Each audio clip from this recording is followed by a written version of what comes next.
Hello everyone. आज मैं 12th के बुक रेनबो की छठी कविता द सोल्डर सैनिक का हिंदी अनुवाद कर रहा हूँ। आप टेलीग्राम के पीडीएफ को डाउनलोड करके उसके मटेरियल को लिखते चलें ताकि ऑब्जेक्टिव के प्रश्नों का समाधान आप आसानी से कर सकें।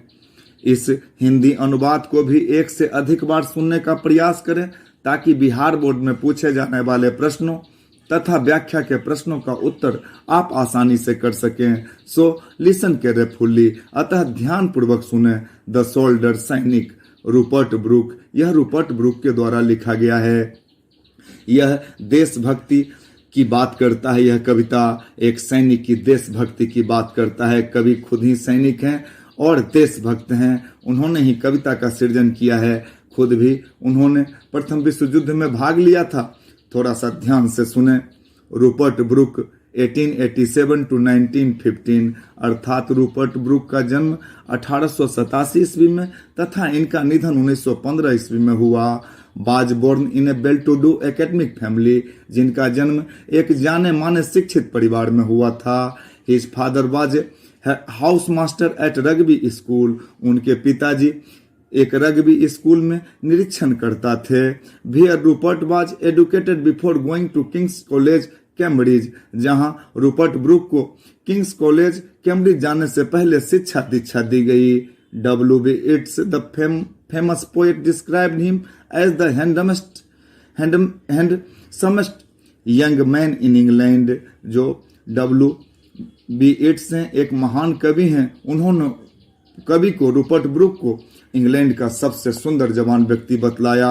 ही एज्यूम्ड ए सिंबॉलिक रोल, कवि ने जो एक सांकेतिक भूमिका अपनाई, that eventually turn into the myth of a young and beautiful fallen warrior, जो एक महान सुंदर जवान योद्धा की पतन का गाथा बन गया। He died of septicemia on April 23, 1950, उनका निधन 23 अप्रैल 1915 को सेप्टिकेमिया अर्थात सेप्टिक नामक बीमारी से हो गया। वुंड के बाद जो रोग हो जाता है, जख्म के बाद, उसे सेप्टिक कहते हैं। Of the island of Lemnos in the Aegean on his way to a battle at Gallipoli की लड़ाई में एजियन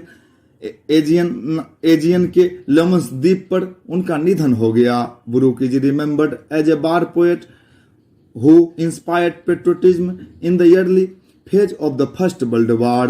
ब्रूक को एक युद्ध कवि के रूप में लोग याद करते हैं, जिन्होंने प्रथम विश्व युद्ध के आरंभिक समयों में ही देशभक्ति को बढ़ावा दिया अपने लेखन में। His reputation chiefly rests on 5 bar sonnets of which the soldier is undoubtedly the best and the most enthusiastic।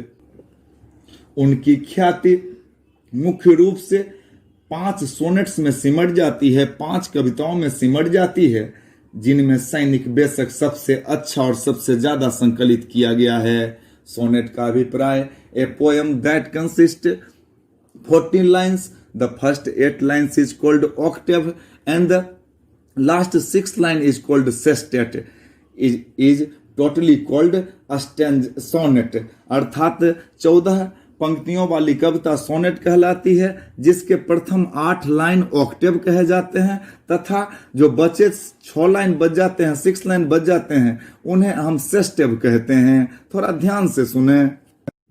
The solder अर्थात सैनिक, इसमें कवि रूपर्ट ब्रूक अपने मातृभूमि इंग्लैंड तथा सैनिक के गुण की प्रशंसा करते अघाते नहीं हैं। थोड़ा ध्यान से सुने। द सोल्डर सैनिक, इफ आई शुड डाई, अगर मैं मर जाता हूं, think only this of me, तो सिर्फ मेरे लिए सोचिए, मेरे बारे में सोचिए, सिर्फ मुझ पर सोचिए। That there is some corner of a foreign field, कि मेरे मरने का स्थान कोई युद्ध स्थान होगा जो विदेश की भूमि होगी। कहते हैं दैट इज फॉर इवर इंग्लैंड, जो सदा सर्वदा के लिए इंग्लैंड का हो जाएगा, जहां मैं अपने प्राण न्यौछावर कर दूंगा। विदेश के जिस कॉर्नर पर, जिस भूमि पर, वहां वह जगह सदा के लिए इंग्लैंड का हो जाएगा। कवि का ऐसा विचार है।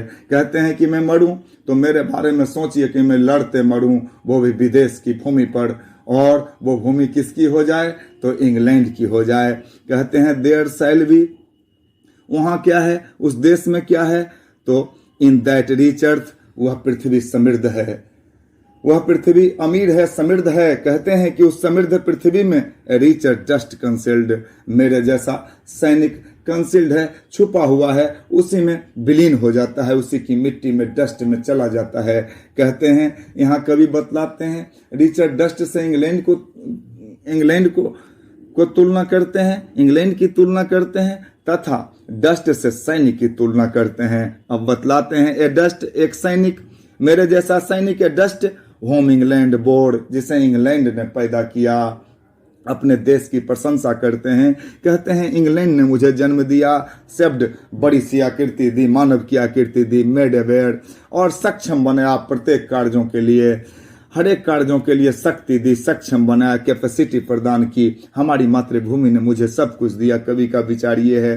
कहते हैं गेव वंस, एक बार दिया, हर फ्लावर्स टू लव, प्यार करना सिखाया, प्यार देकर मुझे बड़ा बनाया, माँ की तरह प्यार दिया देश ने। हर बेस टू रोम, और अपने रास्ते दिए भटकने के लिए, घूमने के लिए, और इसी रास्ते पर मैंने चलना सीखा, इंग्लैंड की भूमि में ही, इंग्लैंड की गलियों में ही। कहते हैं कभी a body of England's breathing English air. अब यहाँ अपने देश की महत्ता का बखान करते हुए वहाँ के लोगों की महत्ता का बखान करते हैं कि जो व्यक्ति इंग्लैंड में बसता है, जो इंग्लैंड में रहता है, वो इंग्लैंड के श्वास को लेना पसंद करता है। वहाँ की भीनी भीनी खुशबू उसे स्वर्गिक अनुभूति कराती है। कभी अगले लाइन में कहते हैं washed by the rivers, blessed by sons of home. कहते हैं washed by the rivers, blessed by sons of home. देश कैसा है, तो कज्जल है, सज्जल है, निर्मल है। कैसा है, तो विभिन्न प्रकार की नदियों, थेम्स आदि नदियों से धो दिया गया है। Blessed by sons of home. और हम जैसे सैनिक सूर्य की भांति हैं, जो देश की रक्षा करते हैं, जिससे वह रक्षित है, चारों तरफ गार्ड का पहरा लगा है। कहते हैं and think this hurt all evil said away. और जरा सोचिए कि जो भी बुराइयां हमारे हृदयों में थी, व्यक्तियों के हृदयों में थी, उस सब बुराइयों को धो दिया गया, नदियों के द्वारा धो दिया गया, कज्जल बना दिया गया, निर्मल बना दिया गया। कहते हैं कि and think this hurt all evil said away. यही बतलाते हैं कभी कि और क्या है, तो निर्मल सा हृदय बना दिया है नदियों ने। कहते हैं a pulse in the internal mind, और एक धड़कन, एक विचार जो धड़कता है कहाँ, तो इस शाश्वत दिमाग में, इस शाश्वत दिमाग में जो निर्मल है, कज्जल है, नॉलेज किसी से कम नहीं।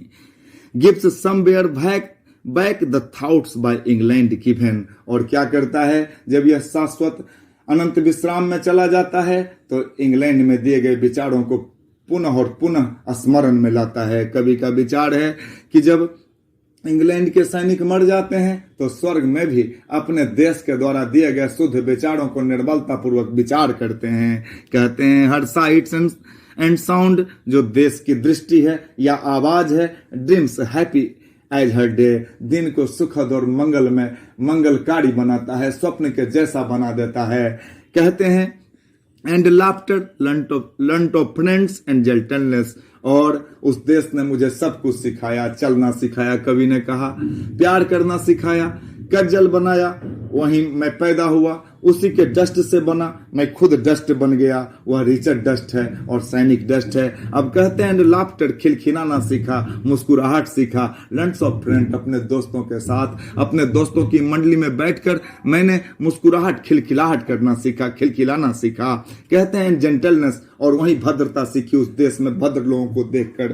कहते हैं इन हर्ट्स एट पीस, और हृदय में जो शांति है वह कहाँ मिलती है हमें, तो अंडर एन इंग्लिश हेवन, और उसी इंग्लिश स्वर्ग में, इंग्लैंड के स्वर्ग में मुझे क्या मिलता है, तो हर्ट्स ऑफ पीस, हृदय में असीमित शांति मिलती है। इस प्रकार कवि रूपर्ट ब्रूक अपने देश, अपने मातृभूमि की प्रशंसा करते आघाते नहीं हैं, तथा वहां के सैनिक की भी प्रशंसा करते हैं। Good day why